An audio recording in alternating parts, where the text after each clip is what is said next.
Hello once again, Maize and Blue fans. As always, like, share, subscribe. Now today, Michigan played SMU, and let's just get into it. So, Michigan played SMU today. I'm just going to run through some of the stats, and then I'll get into my analysis of what happened and, what we did wrong, what needs to be corrected. So, Shea Patterson was 14 to 18 for 77%, 237 yards, 3 TDs, and a pick. Chris Evans, 18 carries for 85 yards, 4.7 yards a carry. And True Wilson had 11 carries for 53 yards, 4.8 yards a carry. Ben Mason had a TD. Karan Higdon didn't play, so that's why you saw True getting more carries. SMU, they pulled one of their quarterbacks. They had Hicks started. He was 7 to 16 for 43%, 113, a TD and a pick. And then they put in Brown, and he finished the game. He was 11 to 17, 64%, 82 yards, 2 TDs. They didn't run the ball very well. They probably had 100 yards altogether with all their backs and quarterbacks and everything. So let's just get into this. Now Michigan comes out in this game, and they're basically flat, like they were overlooking SMU. But that's just, that happens. But Michigan was flat, came out, no punting a couple times, and nothing was really going good. Harbaugh keeps coming out trying to run the ball, and we couldn't run the ball very well. And honestly, it's a blessing in disguise because Harbaugh is so stubborn with this run game that it's gonna hurt. It's gonna hurt the team in the long run. So I'm glad that we played this team and they stopped the run. Like, we couldn't run like we wanted to. I'm glad that happened because it forced Harbaugh to let Shea throw the ball down the field, and you see what we got today. You got DPJ getting his confidence up. 3 TDs, 2 long TDs, making a beautiful end zone catch. You get plays like that because Harbaugh needs to realize you're not going to be able to run on Penn State and these OSU and all these teams, these good teams. You're not going to be able to run on them. So our only hope of winning those games is defense and Shea Patterson putting up 3 and 4 touchdowns like he did today. That's our only hope of beating these teams. We're not going to run for 100 Higdon with 200 yards, and that's not going to happen.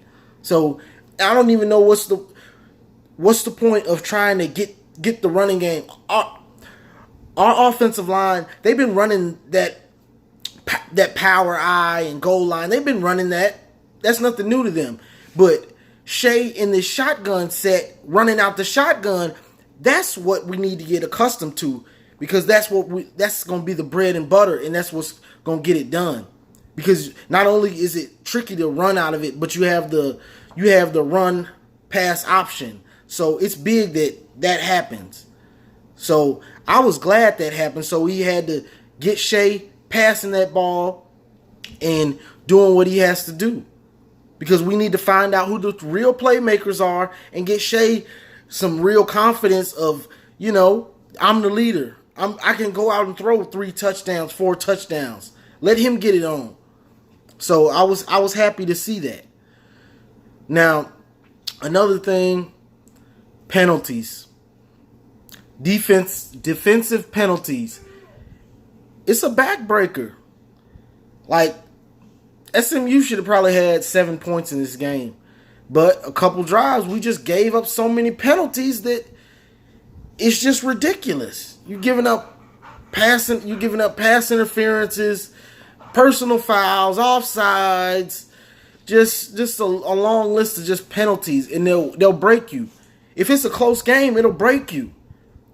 So I hear Don Brown is mad about these penalties too, and it must be fixed. It has to be fixed. The penalties cannot happen. It's okay to get a penalty now and then, but just on a drive having 2 and 3 and 4 penalties, and you basically just gave them all the yardage to score the touchdown. Like, they didn't have to make any real plays. So that has to be corrected. Now let's see what we got here. And it's just the pass to set up the run. So like I said before, we have to pass to set up the run. That's just what it is. The offensive line, unless you're playing a bad team that just has bad defensive linemen and linebackers, so we can just run it down their throat like Western Michigan.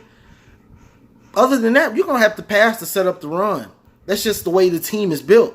So Harbaugh trying to force feed the run game, it's just going to make teams stay in the game longer, and it's going to make us as fans be sitting around sweating like we were today. Like, please throw the ball. Please throw the ball. Because it's not going to happen. So Harbaugh has to realize that pass to set up the run. You don't always have to run to set up the pass. Run and then you play action. Sometimes if you got 8 in the box off top, we're playing SMU. They had 8 in the box in the first quarter. So what am I finna run against it for? I'm going to come out and throw because they know I'm going to run because everybody knows what Harbaugh's going to do. So instead of coming out running, I'm going to come out throwing it down your throat. Now when you have to drop those safeties back, that's when I gas you with my runs. If I can. Sometimes the defensive line is just so good you can't even run on them. So you just got to pass it. But if they can't stop the pass, as long as you can't be stopped in one of the parts of the game, you're good. You can't stop my pass, I'm going to throw it down your throat. You can't stop my run, I'm going to run it down your throat. But you need to be able to do both, depending on the game and the defense. So, now, to my last point, Josh Metellus. Big play. And that's what I was talking about with leaders. My video last week, leaders. He's a leader. And that could be de facto or whatever, but he's a leader. He's been a junior. He's a junior safety. He's a leader. And this is the thing about being a leader. You can make a mistake, but what did he made a mistake and got a pass interference. What did he do next play? Pick 6. Took it 70-something yards. And he was determined. That's a leader. That's what we're missing. Dudes making those plays in big games. That's what we're missing. Dudes making those type of plays in big games. Am I the only one that when I watched that was like, why you couldn't do that in the OSU game last year? Because it was the same type of play. Except he dropped it. Next play, touchdown. This year, makes a mistake. Instead of getting sad or giving up another big play, no, I'm going to make a play. I'm going to change the game. That's what he did. Once he made that play, the game was basically over. Just that quick. So, people like to get on Harbaugh. We can get on Harbaugh and the coaches only so much because a lot of the time our players just don't make the plays. So, big ups to Josh Metellus making that. That was a big play. I was glad to see him take that next step of knowing my position, being in position, and making the play that I need to make to change the game for my team. That's what it's about. Players making big plays. Because that's been the difference. We just haven't had those players making those plays. So, big ups to him. But that's all I really got for today, We got through it. Michigan started off slow. Probably we're overlooking them because Big Ten play starts next week for us. I'm not sure who we have. I didn't do a video for the preview of the SMU game because I knew we were going to win. It was just like, it's not much to talk about, really. So it was just like, what's the point? But Big Ten play is a little bit different. So I'm going to have videos coming for the Big Ten games, the start of Big Ten week. So, big win by Michigan. Big ups to Shay. And for all you people, Shay, I want to see Dylan McCaffrey. Did you see what I saw this weekend? Did you see what I saw earlier today? That's why he's the starter.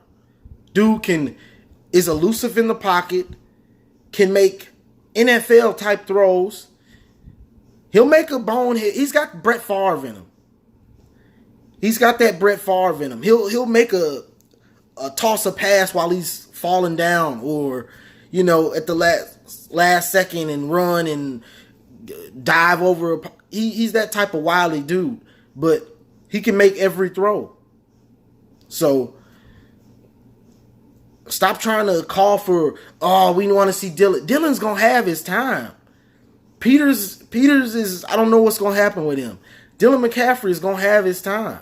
So just be patient. We got a starter right now, and he's good. So just ride with it. He gonna make mistakes. Every quarterback makes mistakes, but this dude is a baller. And it's showing on the field. Like, he can make every throw. So just sit back, relax, and enjoy the ride. We got a quarterback. People always want to, the backup. The backup came in and made 6 throws, 4 of 6. And you want to call for the starter's job. Give me a break. This dude is a baller. Like, people just want to see the unknown. But if we don't have a good quarterback that's starting, I understand. But dude is a baller. Like, just give him a shot and see where he can take us. But that's all I got for today. Michigan, big win. I'm not sure what's up with Higdon. We'll see if he's ready to go next week. Hopefully he is. And I want to see Harbaugh mix it in. One thing I noticed is Evans. He's not that good of a pass blocker. So that's why it explains why Higdon is the starter, because Evans can't pass block that good. And one more thing. Shout out to True Wilson. This dude, he needs to play. Like, he's not somebody that you sit on the bench. He needs to play. Like, for the rest of the season, he needs to get at least 5, 6, 7 carries and, see what he can do. Because he runs hard and tougher than... He's just bigger than... He's bigger than Higdon, and he runs a little bit tougher than Evans.